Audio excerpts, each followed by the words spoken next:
two giant Boeing 747s. A single runway. Hundreds of passengers. And just 2 minutes, that was all it took for the deadliest accident in aviation history to occur, without even a single mechanical failure. Quite surprising, isn't it? How could such a disaster happen? The date was March 27, 1977. Los Rodeos Airport, Tenerife. A terrorist attack at another airport caused dozens of aircraft to be diverted to this runway. The airport became severely overcrowded, the massive planes filled all the parking areas, leaving no room to move. Then, a thick fog descended upon the runway. Visibility was nearly zero. The pilots couldn't see ahead of them, and air traffic controllers were struggling greatly to keep everything in motion.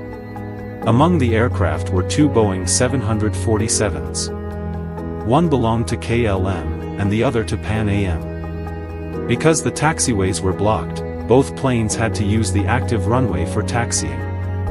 The KLM plane reached the end of the runway first. The captain made all preparations for takeoff.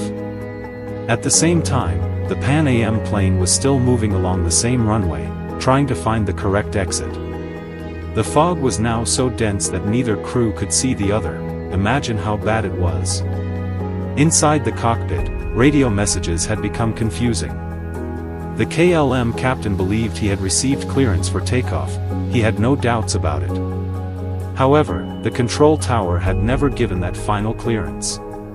At the same moment, another radio transmission had cut off the message. Critical words were lost in the radio static. The misunderstanding lasted only seconds, but those seconds changed aviation forever. The KLM captain pushed the throttle levers forward. The massive Boeing accelerated down the runway.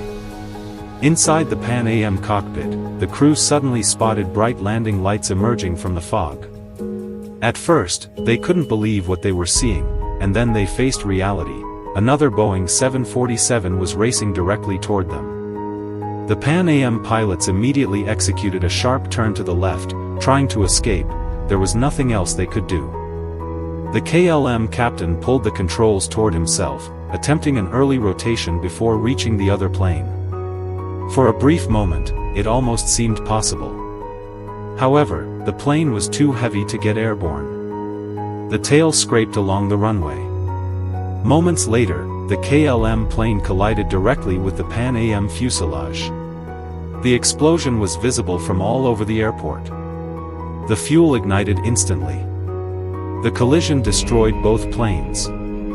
In less than 2 minutes, 583 people lost their lives.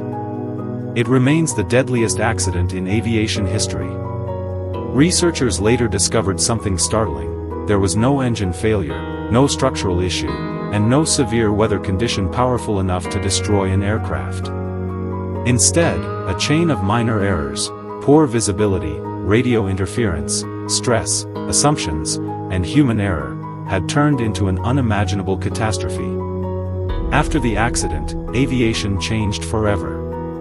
Pilots now use standardized terminology, cockpit crews cross-check every clearance, and communication procedures have become much stricter. Many of the safety rules used in flights today exist because of what happened that day in Tenerife. Sometimes, history is not changed by a single massive mistake, but by a few small errors happening at precisely the wrong time.